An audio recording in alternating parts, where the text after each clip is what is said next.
বর্তমান পৃথিবীর ধনী ব্যক্তি কারা তা আমরা মোটামুটি সবাই জানি, কিন্তু আপনাদের মনে কি কখনো প্রশ্ন জেগেছে পৃথিবীর সবথেকে ধনী মুসলিম ব্যক্তি কারা? আজকের ভিডিওতে আমরা এমন ধনী 10 জন মুসলিম ব্যক্তি সম্পর্কে জানব যাদের কাছে এত পরিমাণ সম্পদ রয়েছে যে তারা একটি ছোটখাটো দেশকে কিনে নিতে পারবে। এই লিস্টে কিন্তু বাংলাদেশের একজন ধনী ব্যক্তি রয়েছে, তবে সেটি জানতে হলে আপনাকে ভিডিওটি সম্পূর্ণ দেখতে হবে। বন্ধুরা, ভিডিওটি শুরু করার আগে যারা যারা নিজের বাবাকে ভালোবাসেন তারা ভিডিওটিতে লাইক দিয়ে দিন, কারণ প্রত্যেকটি মানুষের কাছে তার বাবাই হচ্ছে সবথেকে ধনী। কারণ বাবারা দিনরাত পরিশ্রম করে সন্তানদের মুখে হাসি ফোটানোর জন্য, তাই সেই বাবার জন্য ভিডিওটিতে একটি লাইক দিয়ে দিন এবং কমেন্ট বক্সে লাভ ইমোজি সেন্ড করুন। তো 10 নম্বর অবস্থানে রয়েছে মোহাম্মদ বিন ঈসা আল জাবের।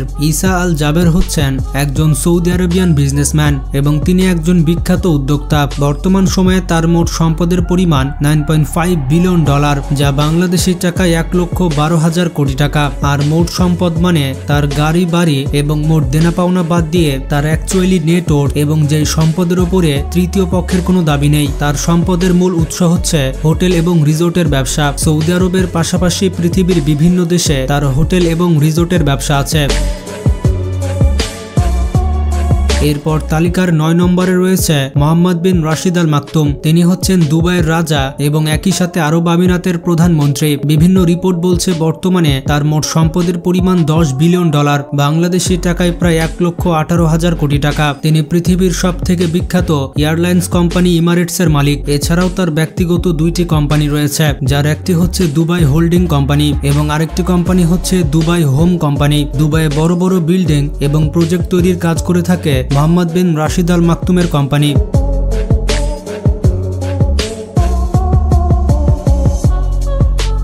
নাম্বার 8, ইস্কান্দার মাহমুদ। তিনি হচ্ছেন একজন রাশিয়ান বিজনেসম্যান। বর্তমান সময়ে তার মোট সম্পদের পরিমাণ $10.1 বিলিয়ন, বাংলাদেশি টাকায় প্রায় 1,19,000 কোটি টাকা। তার সম্পদের মূল উৎস হচ্ছে তামা উৎপাদন।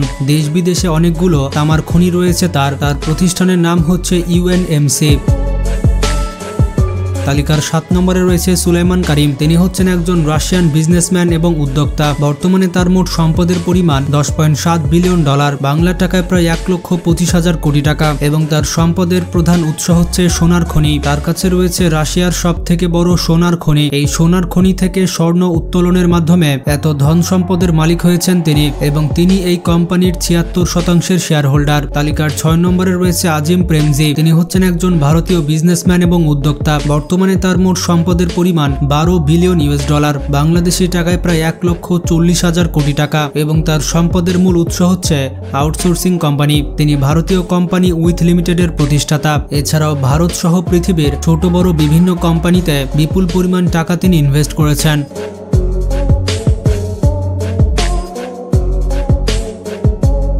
তালিকার 5 নম্বরে রয়েছে শাহিদ খান। তিনি হচ্ছেন একজন পাকিস্তানি বিজনেসম্যান এবং আমেরিকান স্পোর্টস টাইকন। তিনি হচ্ছেন আমেরিকান ফ্লেক্স এবং গেট কোম্পানির মালিক। বর্তমানে তার মোট সম্পদের পরিমাণ $12.2 বিলিয়ন, বাংলাদেশি টাকায় প্রায় 1,43,000 কোটি টাকা, এবং তিনি হচ্ছেন পাকিস্তানের সবথেকে ধনী ব্যক্তি।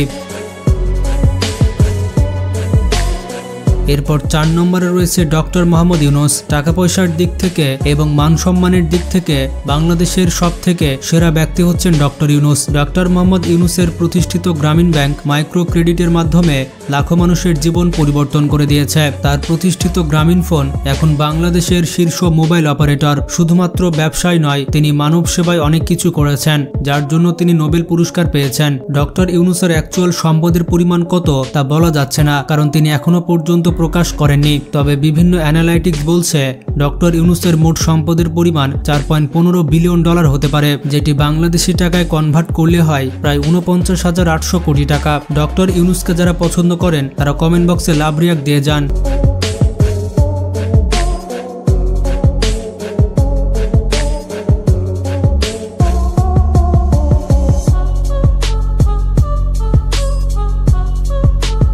নাম্বার 3, মোহাম্মদ বিন সালমান। তিনি হচ্ছেন সৌদি আরবের ক্রাউন প্রিন্স এবং একই সাথে প্রধানমন্ত্রী এবং সৌদি আরবের প্রতিরক্ষা মন্ত্রী। বিভিন্ন রিপোর্ট বলছে বর্তমানে তার মোট সম্পদের পরিমাণ $18 বিলিয়ন, যা বাংলাদেশি টাকায় 2,10,000 কোটি টাকা। তবে এত বিপুল পরিমাণ সম্পদ তিনি তেল এবং গ্যাস বিক্রি করে তৈরি করেছেন।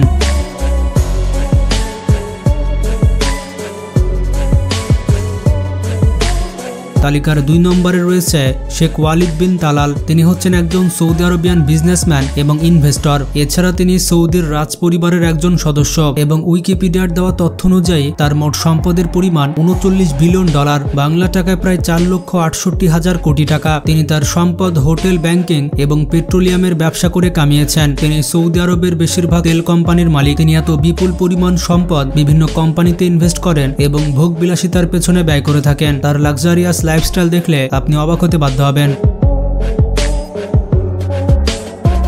তালিকার 1 নম্বরে রয়েছে হাসান আল বলখিয়া। তিনি হচ্ছেন দক্ষিণ এশিয়ার দেশ ব্রুনাইয়ের 29তম সুলতান। বর্তমান সময়ে তার মোট সম্পদের পরিমাণ প্রায় 40 বিলিয়ন ডলার, বাংলা টাকায় প্রায় 4,80,000 কোটি টাকা। তার সম্পদের মূল উৎস হচ্ছে তেল এবং গ্যাসের খনি। তেল এবং গ্যাস বিক্রি করে তিনি এত সম্পদের পাহাড় গড়েছেন। এবং ইন্টারেস্টিং ফ্যাক্ট হচ্ছে একসময় তিনি পুরো পৃথিবীর সবথেকে ধনী ব্যক্তি ছিলেন। তিনি অনেক বেশি ভোগবিলাসিতা করে থাকেন, যার কারণে তার সম্পদের পরিমাণ দিন দিন কমে যাচ্ছে। তার যে প্রাসাদ রয়েছে সেটিকে পৃথিবীর সবথেকে বড় প্রাসাদ বলা হয়, যেটি 22 লক্ষ স্কোয়ার ফুট জায়গার উপরে রয়েছে। তার এই প্রাসাদে রয়েছে 300টি বাথরুম, যেগুলো সম্পূর্ণ সোনা দিয়ে তৈরি করা হয়েছে। তার কালেকশনে প্রায় 7,000-এর বেশি গাড়ি রয়েছে। আর বিলাসবহুল গাড়ির কালেকশনের দিক থেকে তিনি গিনিস বুক অফ ওয়ার্ল্ড রেকর্ডে নাম লিখিয়েছেন। পুরো পৃথিবীতে সবথেকে বেশি বিলাসবহুল গাড়ি হাসান আল বলখিয়ার কাছে রয়েছে। শুধুমাত্র তার গাড়ির কালেকশনের মূল্যই প্রায় 80,000 কোটি টাকা। তার 2 থেকে 3টি ব্যক্তিগত বিমান রয়েছে। এর পাশাপাশি রয়েছে বিলাসবহুল ইয়াট। মজার ব্যাপারটি হচ্ছে তিনি প্রতি মাসে চুল কাটাতে ব্যয় করেন 20 লক্ষ টাকা। এরাই হচ্ছে বর্তমান পৃথিবীর সবথেকে ধনী ব্যক্তি।